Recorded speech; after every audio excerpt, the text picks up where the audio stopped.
ابن عمر رضی اللہ عنہ حضور اقدس صلی اللہ علیہ وسلم کا ارشاد نقل کرتے ہیں کہ جو شخص نے میری قبر کی زیارت کی اس کے لیے میری شفاعت ضروری ہوگی۔ الحمدللہ رب العالمین۔ حضور اقدس صلی اللہ علیہ وسلم کا ارشاد ہے کہ جو میری زیارت کو آوے اور اس کے سوا کوئی اور نیت اس کی نہ ہو تو مجھے پر حق ہو گیا کہ اس کی سفارش کروں۔ الحمدللہ الحمدللہ۔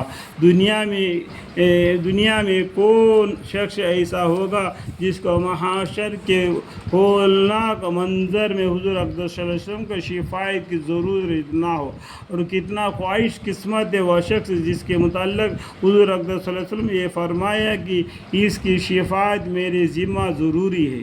علامہ زرقانی رحمۃ اللہ علیہ شروع معاب میں لکھتے ہیں کہ اس کے لیے خصوصی شفاعت مراد ہے، رفع درجات کے ہو یا اس ہولناک دن میں امن کے ہو، یعنی قیامت کے دن میں امن کی ہو، یا جنت میں بغیر حساب داخل کی، یا عمومی سفارش کے علاوہ اس کے لیے خصوصیت سے شفاعت ہو۔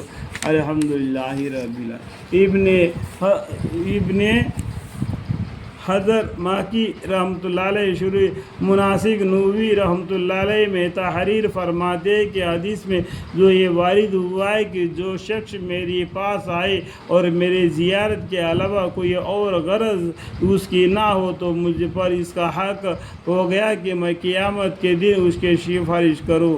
الحمدللہ رب العالمین۔ میری زیارت یعنی پیغمبر صلی اللہ علیہ وسلم کی قبر مبارک کے زیارت کے سوا کوئی اور غرض اس کی نہ ہو کا مطلب یہ ہے کہ کوئی ایسی غرض نہ ہو جو زیارت کے متعلق نہ ہو، لہذا مسجد نبویہ میں اعتکاف کی نیت یا عبادت کی قصد یا صحابہ وغیرہ کی زیارت کی نیت اس کے منافق نہیں، بلکہ یہ ہمارے علماء نے اس کے تصریح کے ہے۔ حضور صلی اللہ علیہ وسلم کے زیارت کے ساتھ مسجد نبویہ کی زیارت کی بھی نیت کر لے۔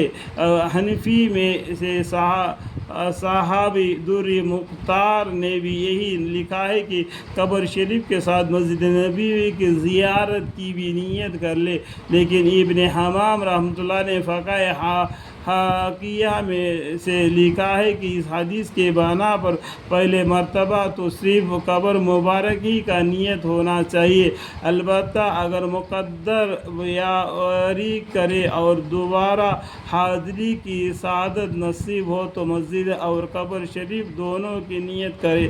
اور علامہ شافعی رحمۃ اللہ علیہ مولا حاجی رحمۃ اللہ علیہ ملا زاہی رحمۃ اللہ علیہ سے نقل کیا ہے کہ انہوں نے ایک مرتبہ محض زیارت کی نیت سے سفر کیا، اس میں حج کو بھی شامل نہ کیا تاکہ ہم محض زیارت ہی کی نیت ہو۔ محبت کی بات تو یہی ہے۔ الحمدللہ رب العالمین۔